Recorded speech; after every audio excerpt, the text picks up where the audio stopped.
So you've arrived in Melbourne and you want to know what to do. Well, here are our top tips, starting off with this place. It's Federation Square in the heart of the city. Federation Square provides a snapshot of the diversity that typifies Melbourne and Victoria as a whole. It's here that locals and tourists mingle, grabbing something to eat and drink at the bars and restaurants. There are also great art galleries and plenty of free events and festivals. Start your trip at Federation Square and you'll instantly see why the city has a reputation for culture and sophistication. Now it's time for me to take a little journey. Melbourne's trams trundle around the city, adding a touch of charm to the roads, and not only that, it's a great way to get around. This is the City Circle tram that gives you a running commentary of places of interest en route. It can also see you land behind bars. Yes, just a short walk from Stop 7 is Melbourne Jail, and this is an absolute must. Built in 1858, it's where Australia's most notorious outlaw, Ned Kelly, was brought before his execution. He became a folk hero as he battled against the authorities, and here you can see how Ned and the other prisoners lived.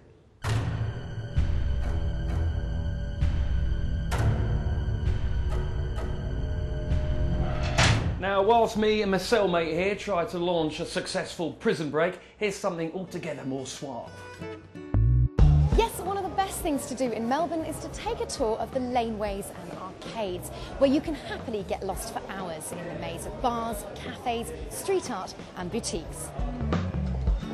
This particular area for me sort of describes the newness of what's happening in Melbourne. It was seen when I was young to be quite an expensive, exclusive city. That's still here, but there's a huge student and innovative population that's moved into the city, living here as well. These are all apartments above us. And so you get locals and young artists that are experimenting in a city that's liberal about how it allows these sorts of areas to arrive. Even for Australians, the uniqueness of the Melbourne experience is that it is small business and that it's tucked away in these back streets and down in basements and lofts and such, but also in a very condensed area. You're not having to jump from suburb to suburb to get the diversity that we have in the Melbourne City area.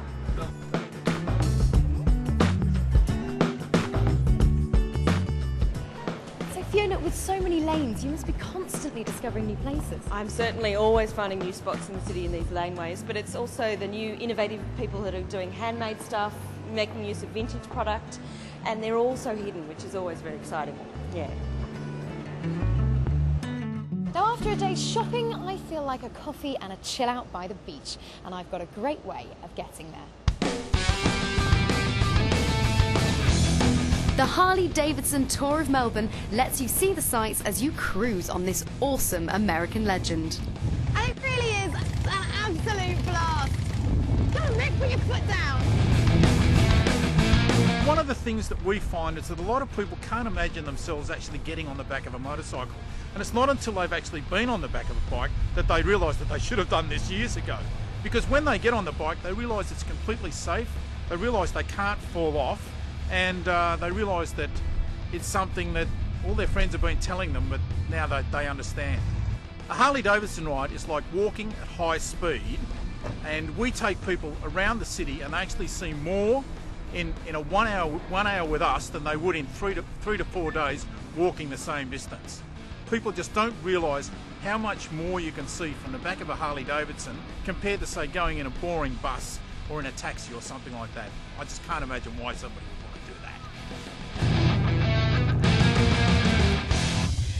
Now this is St Kilda, the place Melburnians come when they want some sea air mixed with style. There are dozens of fantastic cafes and cool shops in this picturesque beachside suburb. And when you get here, a visit to the eclectic Ackland Street is an absolute must. It's also home to Luna Park, where you can ride one of the world's oldest wooden roller coasters, and many fine beaches.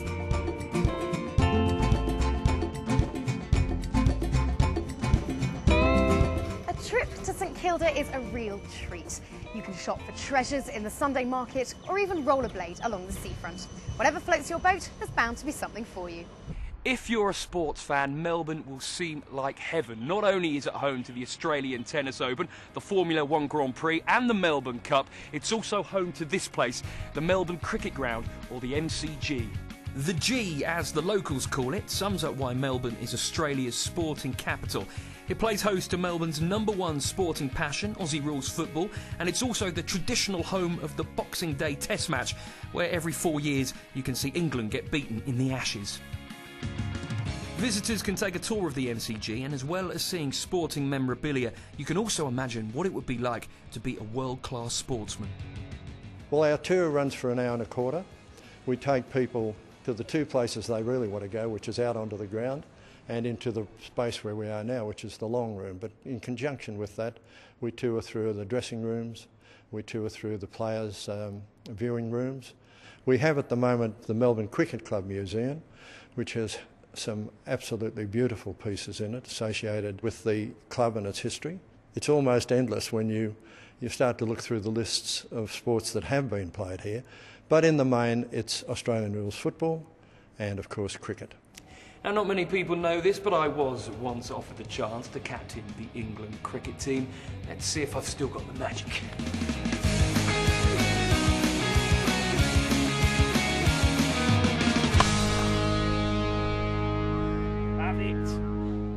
The MCG sits pretty much on the banks of the Yarra River, which flows straight through the heart of Melbourne to this place, the fabulous South Bank. The area has undergone an incredible transformation in the last decade. The kilometre stretch is home to alfresco dining, art centres, great hotels and shopping.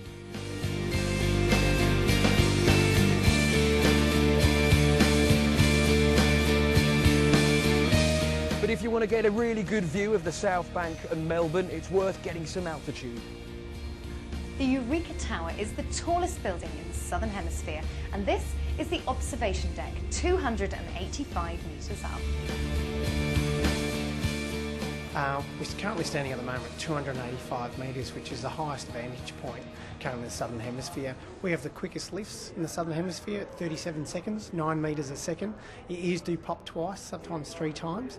The amount of visitors that we get is just phenomenal. Our technology with the scrolling LEDs on the floor, our lighting, our soundscapes with different sounds of Melbourne is just absolutely first in the world, and it's absolutely amazing. But if you want a bit more of an adrenaline blast, then you're in luck. Edge is a glass cube sticking 3 metres out from the building with you in it. And when you're in here, this is what you'll see.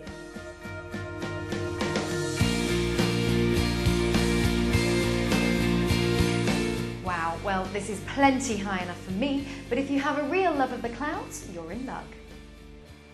Ballooning in Melbourne is actually quite an unusual product, because flying through a major city like we do, there's very few places in the world that you can actually do that, so the feedback is fantastic. And of course you've got that great kind of map-like look of the city, where you look down and you can gaze upon the kind of city coming to life and the buildings from an overhead perspective. And it's one of those things that people, really enjoy. This is perhaps the best way to see the city. Hundreds of feet in the air, and it's the last of our top things to do. Now, what you've seen is just the tip of the iceberg, and if you come to Melbourne, you'll have your own unique experiences, and you're going to want to come back for more.